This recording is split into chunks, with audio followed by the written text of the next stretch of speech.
왜 세컨드 라이프가 2003년에 그때 지금과도 거의 비슷하게 난선했는데 왜 그때는 되지 못했고 현재는 이렇게 붐이 되었을까? 지금 갖춰진 것들, 변화된 시대를 한번 살펴보도록 하겠습니다.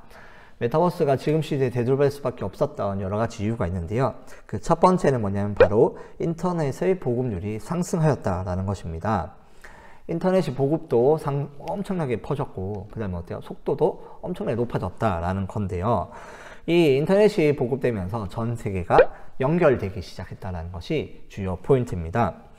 2003년에 2005년 이때쯤에는 그 인구의 약 10억 명 정도, 약 16%의 전 세계 인구의 16%가 인터넷을 사용했다면 지금 2021년에는 약 49억 명이 인터넷을 사용하고 있다고 합니다. 인터넷 보급률이 그래서 63%나 되었다고 합니다. 무려 몇 배요? 4배나 증가했다라는 거죠. 그러니 우리나라 같은 경우는 인터넷 보급률이 거의 어마어마하게 높죠. 전 세계 1, 2위를 다투고 있는데요. 이 전 세계에 이제 인터넷이 보급이 되면서 전 세계가 조금씩 연결되고 있다라는 거죠. 국제전기통신연합에서 이 자료를 해마다 조사하고 있는데요.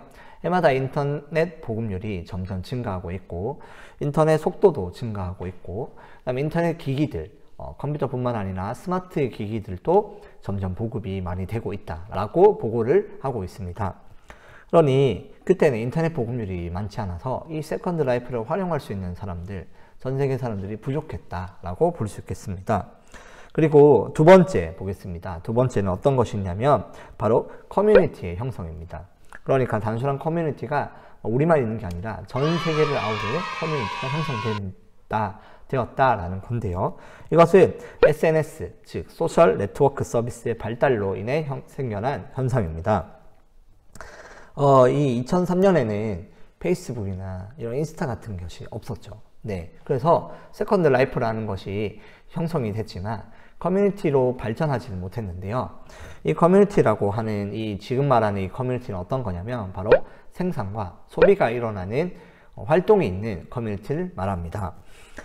이 페이스북은 언제 나왔냐면 페이스북이 2004년에 만들어졌습니다. 지금은 페이스북 이름이 메타라고 바뀌었습니다. 메타버스 시대를 주도하고자 해서 페이스북 이름이 메타로 바뀌었고요. 그 다음에 인스타 유명한 거 있죠. 그 다음에 인스타는 2010년에 만들어졌고요.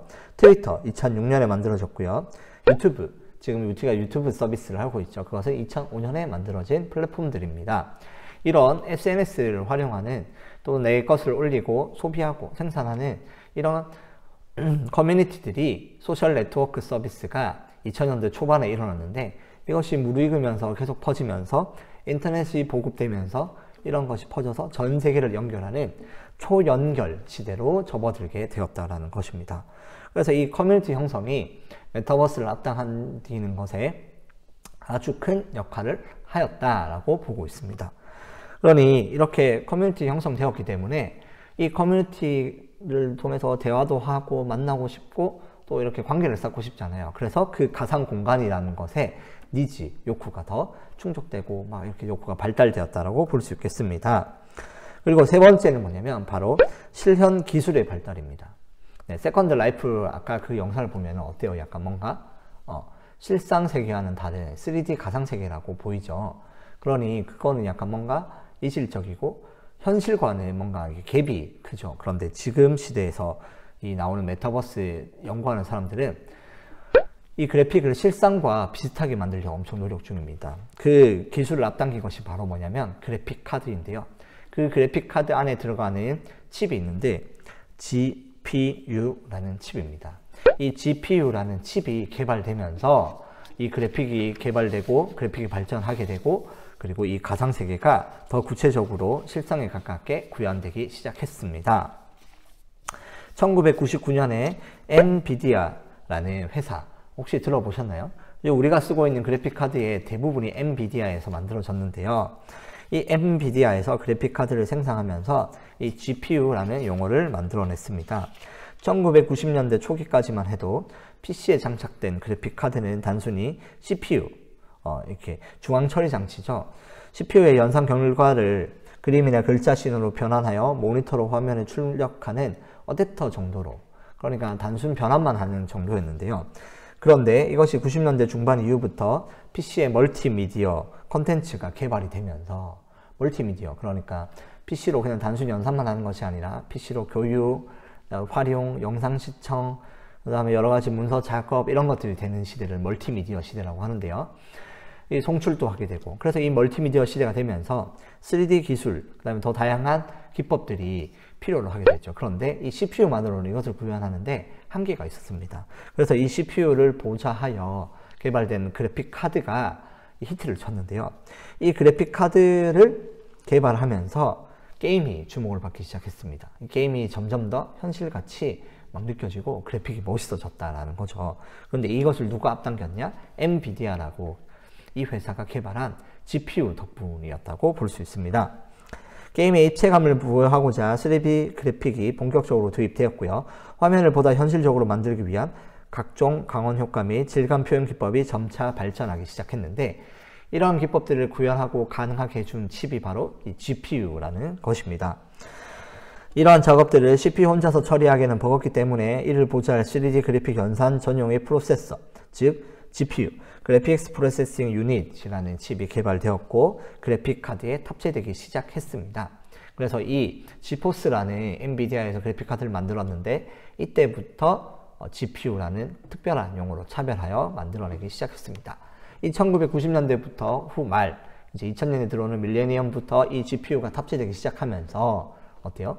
게임도 발전하게 되면서 또 다양한 또 이 그래픽을 예를 들어 사진으로 2D로 하면은 이게 한 장짜리 사진인데 3D 그래픽은 어때요? 이 사진들이 막 응축되면서 3D가 만들어지는 건데 이런 것들은 용량도 엄청 많이 들고 구현하는데 CPU가 엄청 힘들어하죠. 그래서 이런 것들을 가능하게 현실에 가깝게 더 정교하고 더 세밀하게 만들어내는 이 기술, 이것이 바로 GPU인데 이것이 기술이 개발되면서 어때요? 더 적은 전기로, 더 적은 CPU로 어떻게 더 현실에 가깝게 구현하도록 돕는 역할이죠. 이 중요한 기술입니다. 이 기술이 그때보다 지금은 더 발전했기 때문에 메타버스 시대가 다가왔다라고 또 어떤 사람들은 주장합니다. 이것이 세 번째였고요.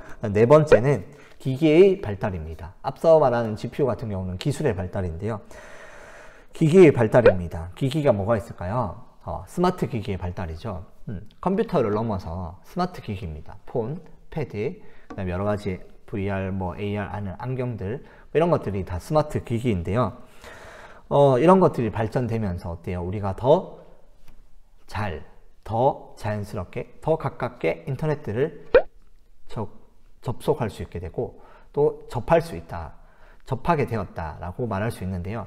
우리가 페이스북 같은 것을 할 때 어때요? 컴퓨터로 했던 것들이 다 폰으로 하게 되죠. 그리고 요즘 애플워치 이런 것들이 있죠. 이런 기기들이 개발되면서 인류가 더 초연결주의로, 초연결 시대로 접어들었다라고 주장하는 학자들도 많은데요. 이렇게 스마트 기기가 발달되면서 우리는 가상세계에 대해서 더 관심을 갖게 되었고 또 가상세계에 더 주목할 수 있게 되었다라는 거죠. 그리고 이 기기의 발달 중에서 여러 가지 것들이 있는데 그것은 또 뭐냐면 인공지능을 가진 사물의 등장입니다.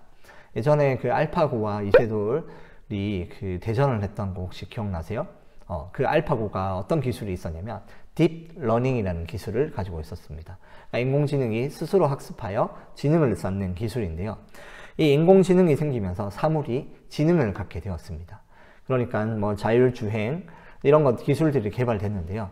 이런 것들이 개발되면서 이 메타버스 세계에서 만들어지는 여러 가지 규칙들과 또 이런 것들이 어떻게 되냐면 또 사물 정보를 수집해서 만들어 가지고 그것을 다시 생성해내는 이런 딥러닝 기술들이 개발되면서 여러 가지 메타버스 안에서 일어나는 세상들을 구현하는데 주요 알고리즘으로 만들어지게 되었다라는 것입니다. 그리고 또 여러 가지 기술들 중에 사물 인터넷의 발달입니다. 그러니까 인터넷을 할 때 우리가 컴퓨터, 스마트폰으로만 했는데 이제는 TV, 또 그 다음에 OTT, 그 다음에 게임 패드 이런 것들도 어때요? 닌텐도 같은 것들이 대표적이죠. 이런 것들에도 뭐가 인터넷이 장착되기 시작했다라는 거예요. 저희 집 같은 경우도 같은 이제 와이파이 공간이 되면은 컴퓨터, 그 다음에 TV, 세탁기, 건조기, 냉장고 이런 것들이 다 연결돼 가지고 이제 하나에 다룰 수 있도록 연결되어 있는데요. 이런 것처럼 사물들에서도 인터넷이 활용되기 시작하면서 가상세계를 앞당겼다라고 할 수 있습니다. 이런 것들이 어떻게 활용되냐면 이제 우리가 바라볼 때 옛날에는 컴퓨터를 접속해서 바라봤는데 이제 모니터에 인터넷이 되니까 모니터에서 바로 접속해서 가상세계에 있는 것을 불러낼 수 있고, 그리고 어떠한 기기, AR 기기나 VR 기기 이렇게 쓰는 것이 있다면 여기서 인터넷이 되니까 이 화면을 통해서 바로 어때요? 가상세계로 접속할 수 있게 되는 거죠. 이런 기술들이 뭐 포켓몬고라든지 여러 가지 게임의 형태로 나타나게 된 것이죠. 이런 것들이 바로 이제 그 기기의 발달이라고 볼 수 있겠습니다. 그리고 다섯 번째 또 중요한 것이 있는데요. 이 여러 가지 기술과 또 여러 가지 기기와 또 인터넷과 또 GPU가 발달했지만 중요한 것 중에 하나가 뭐냐면 이 메타버스 세계가 각광받는 이유 중에 하나가 뭐냐면 바로 디지털 암호화폐의 발전입니다. 발견과 발견 그리고 발전이라고 볼 수 있겠습니다.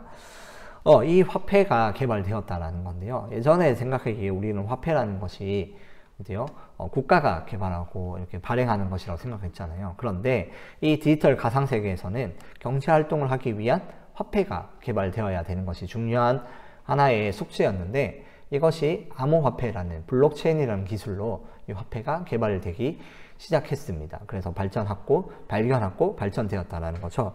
그래서 이 메타버스 세계 안에서 시장이 생성되고 또 메타버스 세계 안에서 창작물이 생산과 소비가 일어나는 촉진이 되었다고 볼 수 있습니다. 이 것들에 대해서는 나중에 또 한번 살펴보도록 하겠습니다. 그래서 지금 시대 왜 메타버스가 대두하였나 라는 그 결과물은 어때요? 그 기저 속에 첫 번째 인터넷이 보급된, 그리고 그 인터넷 보급을 통해서 커뮤니티, SNS가 연결돼서 초연결 시대가 되었고, 이것을 가능하게 해준 그 기기의 발달이 있었다. 스마트 기기, 그 다음에 인공지능을 가진 사물, 딥러닝이라는 기술도 개발되었고요. 그리고 사물 인터넷이 발달돼서 여러 가지 사물에서도 이 메타버스 세계를 들어갈 수 있는, 접속할 수 있는 통로가 되었다라는 거. 그 다음에 디지털 암호화폐가 등장하였다. 그래서 가상경제에서 또 이렇게 활동하면서 실물과 연결되는 하나의 그 접촉점이 되는 디지털 가상화폐. 그래서 요즘에 거래소가 많이 생기고 있는데요. 이런 기술들, 또 기기들, 이런 시대의 흐름들, 이런 기저 속에 있는 원인들 때문에 메타버스라는 것이 어때요? 드러날 수밖에 없게 되었다라고 할 수 있겠습니다. 그래서 지금 시대 이런 여러 가지 기술들이 복합적으로 형성되어서 가상현실이라는 것이, 메타버스라는 것이 우리와 밀접하게 되었다라고 볼 수 있겠습니다.